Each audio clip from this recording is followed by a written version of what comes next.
Hello and welcome. This is Distance, back on YouTube, back on Twitch. I'm kicking things off with a brand new series I'm putting together. I'm going to try and do these on the regular, should I say. I'm going to be looking back at some old beats, new beats, and basically doing like a walkthrough, a breakdown of the tracks. What was my inspiration at the time? Some of the processes I used.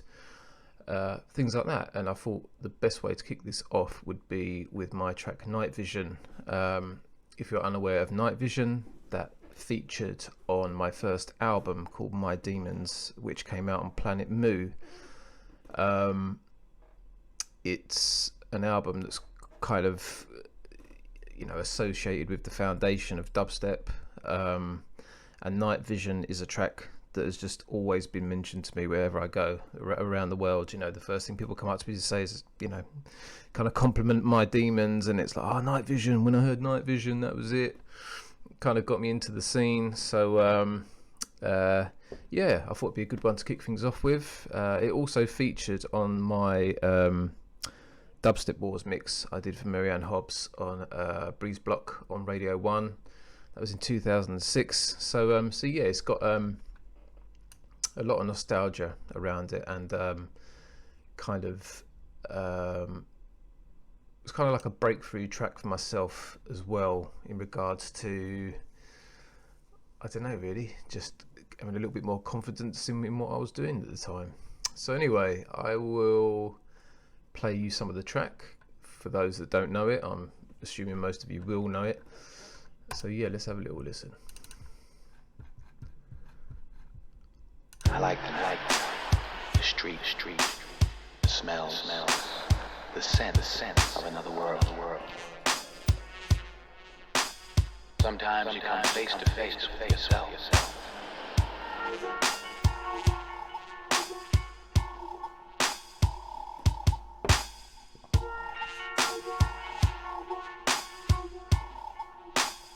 I like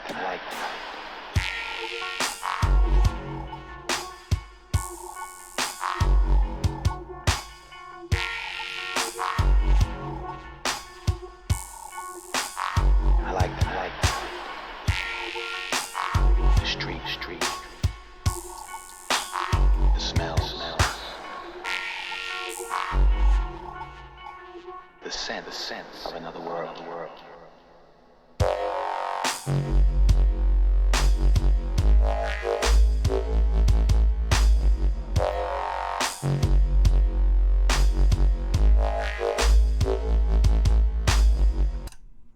There you go, you get the idea. So I made this, I think it came out in 2007, but I'm pretty sure I made this around 2005, maybe a little bit earlier. And kind of like the standout thing about this track was the bass, and at the time that's really what I was focused on, was just kind of making crazy bass patches and presets using the synths that were around at the time. It's a question I always got asked. Everyone's like, how did you make the bass sound? How did you make it? And I can reveal, if people don't know, I made it using Albino, which is this. I think it's discontinued, and I would have used, I think it would have been Albino 1 or 2, but luckily my old presets still open, and they open in the new Albino 3. Although I say new, it's discontinued. If you can get hold of it, I highly recommend it. Pretty much I'd say 80% of all the early dubstep tunes, we were using this guy. It's just, yeah, amazing.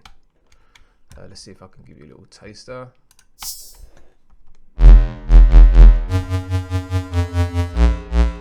There you go, that's the sound.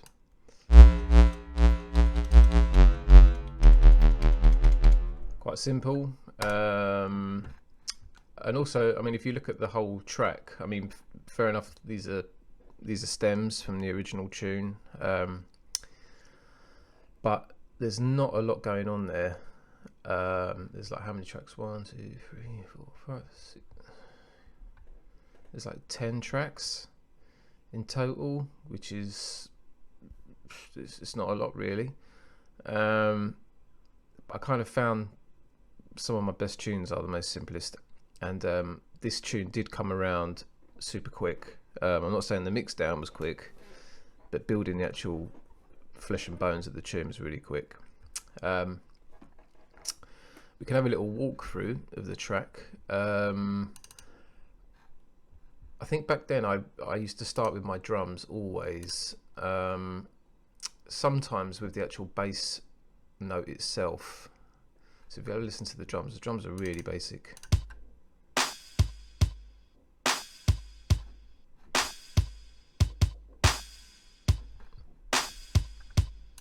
So it's funny because listening to this, they're not really sounds I'd pick now. And also back then, I don't know, tastes were different and samples weren't that good. Like, to find decent samples back in like 2004, you know, it was tricky. You kind of were making them yourselves, and I think I layered a snare with a crash for the snare. Pretty sure it's like a splash cymbal, and the kick's quite basic. Back then, I was using a load of Native Instruments stuff, and I've got to big up Native Instruments because their stuff has been, you know, irreplaceable really for the whole of my career. But I remember having battery, I think it was battery 2, it might have been battery 1, and it had a huge sample library, and I'm pretty sure this kick could have been from that actually. So once I would have got the kick, we have the vocal.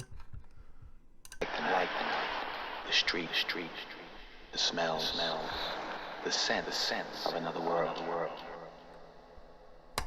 And that is actually Denzel Washington. Hush hush.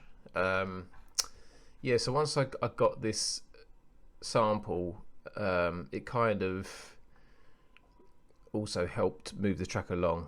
It kind of gave it a mood and a setting, and also the sound of this sound effect. It's actually birds, but at the time I thought they sounded like crickets.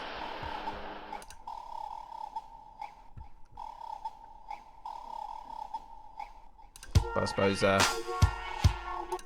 it is a bird, isn't it? So yeah, so all these kind of little things made me feel like it all tied in. He's talking about the night and how he likes the night, the sound, the smells. Got these sound of these kind of owls. And back then, I mean, even now, I'm still into making dark music. So there we go. And next would have been the bass. I'll just play you some of the bass on its own.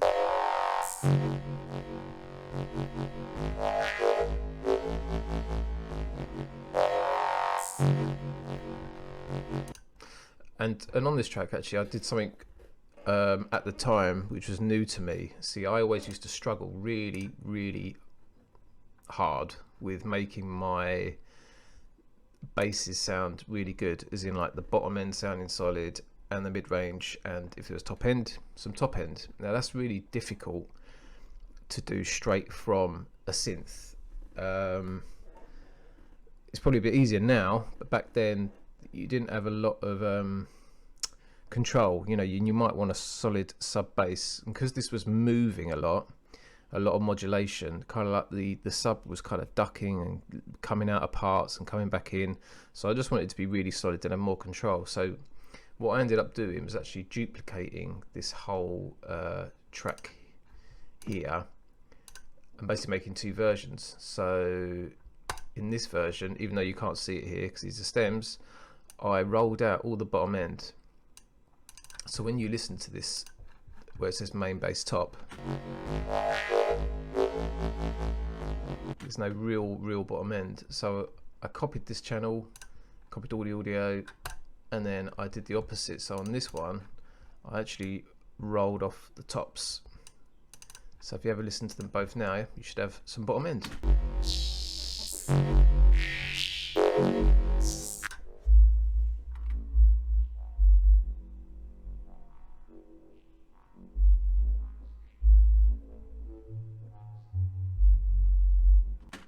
And there you go, and you can actually hear in that where the bottom end is kind of ducking and moving still. But that was part of this bass line. It kind of gave it its movement and its character.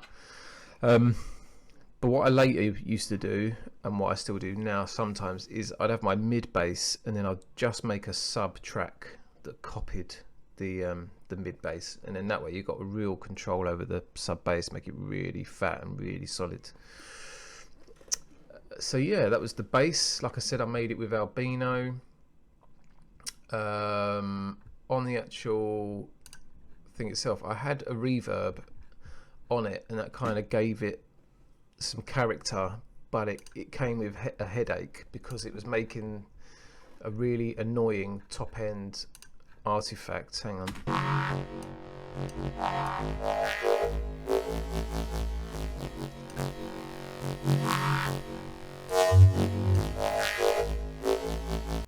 And right at the beginning when it drops, there's a real high pitched, that little sh, and that drove me mad for ages. Like I remember back then I didn't really know what I was doing, and it took me ages to try and get it to sound better. I think I tried all different things, but obviously now knowing how to do things at EQ just by rolling off the top end fixes it. There we go. To a point it fixes it, but back then I don't know, I was probably trying to do all sorts of madness.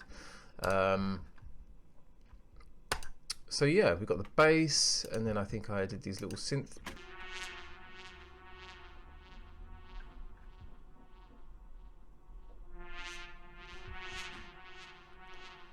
So there's a good chance that that is also Albino. I was really into these sounds back then, and I still am. I still like these kind of these moody kind of synth sounds, kind of going back to, like, I don't know, like the Blade Runner-y sound. I just love all those old sounding synths. So there's not a lot really to talk about there. Hang on. And then also a really key part to the track is the guitar. It just kind of gives it a softness and I don't know, like a melody to hold on to apart from the bass. I'll just play it with the guitar and then I'll take it out.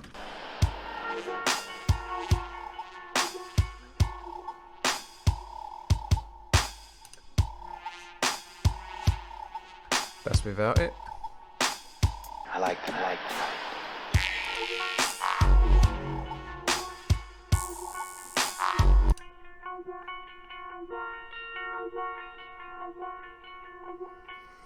And for those of you that don't know, my background is guitar. Like I started playing, I think I was about 10.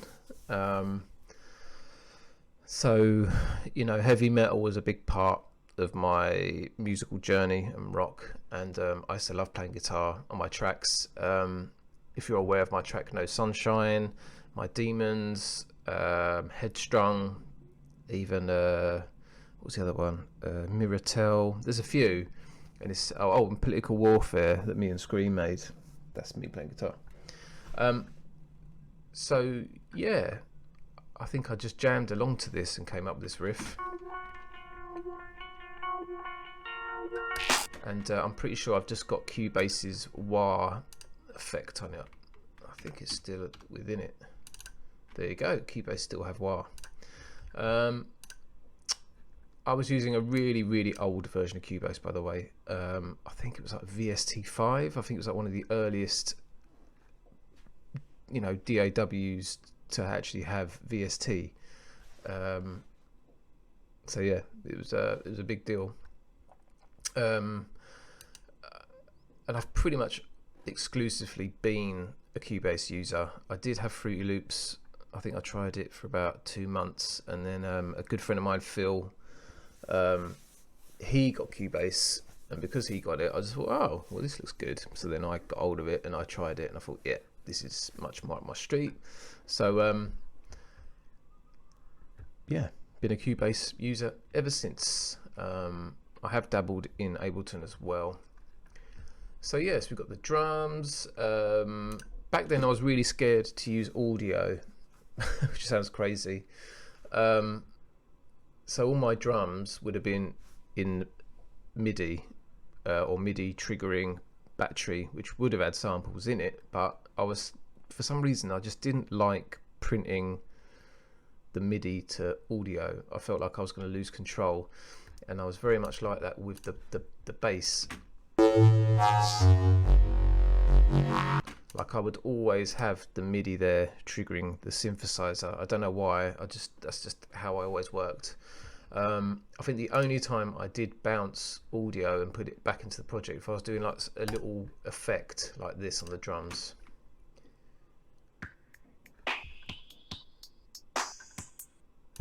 Just like a little lead in.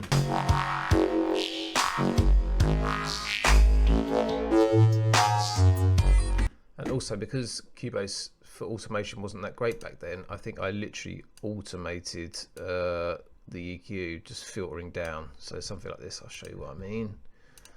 So I would have recorded this, hang on.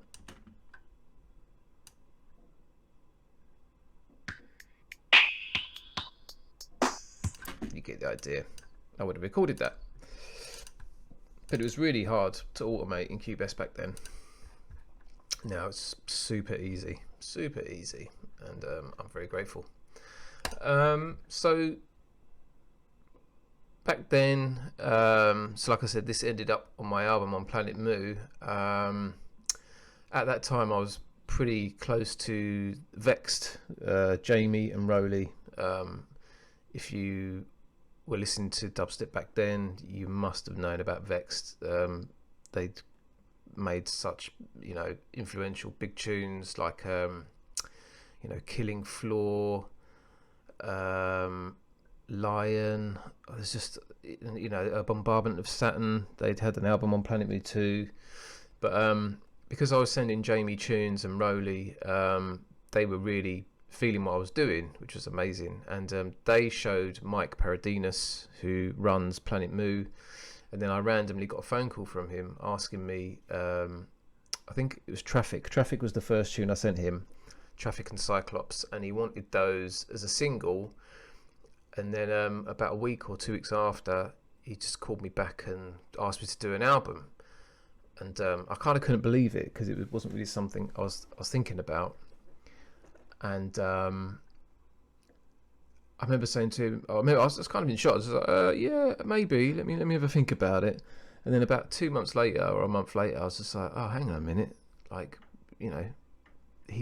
Mike Paradinas has just asked me to make an album for Planet Moo. Like, what am I doing? So next day I called him up. I was like, yes, let's do it. And that's kind of how the album came around. And most of the tunes were kind of sat on my computer as demos at the time. So it's just a case of finishing them up. But I'd say the biggest struggle back then was mix downs. Like most early producers, we didn't really know what mix downs were, and it was only through cutting dub plates with Jason at Transition, big up Jason, that I kind of started to learn, because we'd bring our tunes to him and he would have to cut them onto dub plate, which is basically a master, and because he's cutting it onto dub plates, there's certain frequencies and stereo information that can make the needle jump, and all sorts of problems like distortion. So because of that, he'd be saying, oh look, you've got too much tops in your tune, too much around 16k and all this stuff. And I remember thinking, like, 16k, what's he talking about? And then he's talking about the lower 50 hertz and stuff. So he really helped, I think, a lot of us, like Benga and Scream, Pinch, all of us. It was a learning experience going to get your dubs cut. So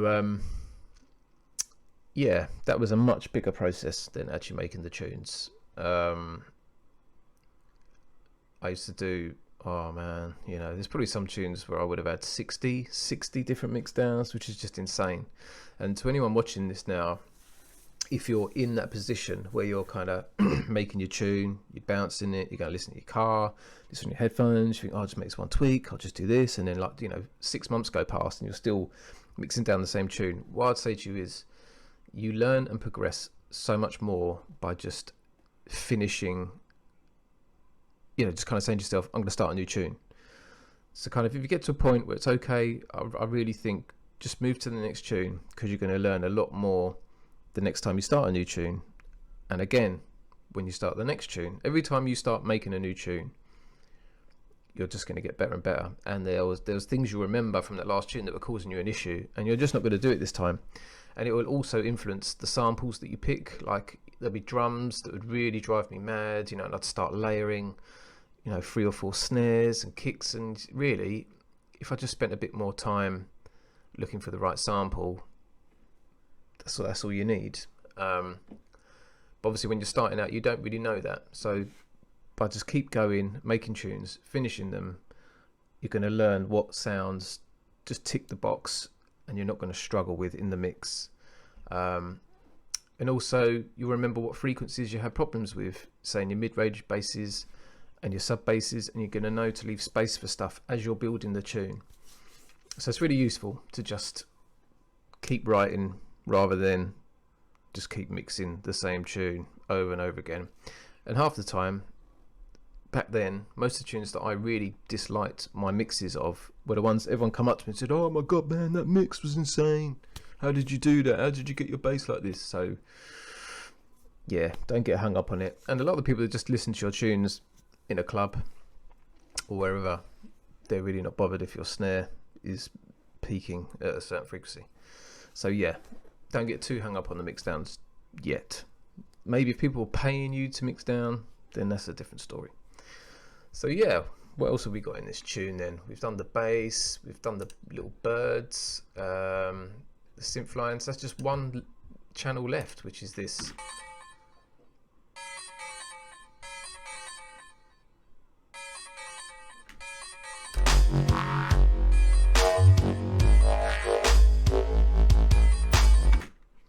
There we go. So I mean, like I said about mixes and stuff, back then, obviously we were really spoilt because we used to play at forward, and the sound system there was just insane. Like it would pick up real low frequencies, kind of like, you know, 50 hertz and below. And so we were just making our tunes for that sound system. But what was really disappointing is we'd make these tunes, get these dub plates cut, and then we'd go, you know, we started doing shows in other clubs where they didn't have a clue and didn't know about bottom end, didn't have decent sound systems, and literally you go and turn up and play and all you can hear is your kick, snare, hats, and maybe a little bleep. Like all your bottom end would just disappear and you're like, oh my god, like this tune, suddenly your tune's just transformed into being this something that's like half as impressive. And it was really disheartening. And I remember there was one point in this tune where I drop the tone, I drop it down a few notes, and this would always disappear on sound systems, and it would just kind of break my heart. So I'll just show you this bit. Street, the smells, the scent of another world.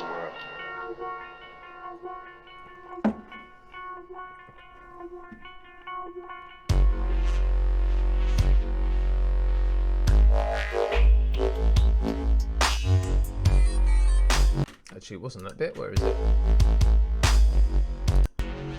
Here it comes. This bit here, it drops down. Actually, it's not that bit. Oh man, don't even know my own tune.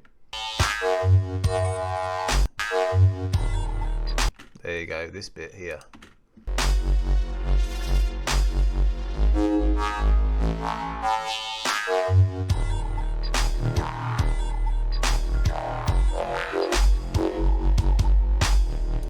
There you go.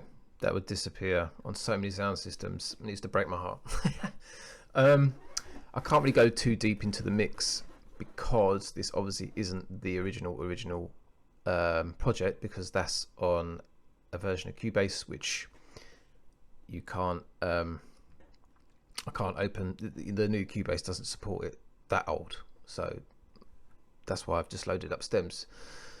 But I know back then I never used compression. I know that sounds insane, but literally I don't think till about 2009 did I start using compression. So I'm still not a massive user of compression. It's just more for me about gain staging and EQ. And I must say to anyone listening now interested in production and mixing, gain staging is without a doubt the most important part of mixing, period. Like, you can get a decent mix just from, you know, the moving the volume faders. And I know that sounds insane, but you know, and I'm going to keep banging on about this in other videos, I'm sure. But people stress so much compressing sounds and EQing. They're like, oh, I can't get this to pop. I can't do that. I can't do this. Why isn't that working? Blah blah blah. Sometimes you can literally just turn something else down, or turn that one thing up. And I know it sounds crazy, but I've sat there with people when I used to do mixing work, and I remember someone bringing me their track, and they had, oh, I don't know, like over 100 tracks plus like something like 30 bus channels, and he had this major problem. It just all sounded, nothing was breathing. It just sounded really tight, and he was trying to get his snare to pop, and I remember turning up the snare, and you couldn't even turn it up. Like, it was routed to so many different buses that were all compressed, so basically nothing now was changeable. It was crazy. So anyway, I just turned off loads of compressors and literally just turned this one channel up, and that was it. The whole tune just kind of came alive. So all I'd say is it's great watching these videos and loads of people teaching you how to use compressors and how they made tracks and how they break it all down, but that is not an invitation for you to just layer and swamp your tracks in plugins. Like, plugins are only necessary when you need them. Like, you don't always need them. So that's what I would say. If you're having a problem, if anything, just try your volume first, and then sculpt it with EQ if you need to, and then compress if you need to. So yeah, I've kind of taken you through it all. Like I said, there's not a lot there, but it was definitely at the time one of my standout tracks. It was one of the ones that like most DJs were playing, like Hatcher, you know, Youngster, and back then they were the guys, you know, they were the guys to get your music to. So yeah, look, I'm going to do more of these. Probably going to move into newer tracks of mine, as well as some of the oldies like this. The newer ones, obviously I'll have the project and I can show you how I've mixed the track down. If there are any tracks in particular you'd like me to break down for you, please leave a comment. Also, I'm going to be doing more live streams on Twitch. So my account name on Twitch is distance_CHST. So that's distance_CHST. You can follow me on Instagram, DJ_distance, and obviously subscribe to this channel. There's going to be more videos coming. Really hope you enjoyed this. Like I said, any comments below, anything you want me to go through, whether it's sound design, mixing, anything. Hope you enjoyed the video. Till next time, peace.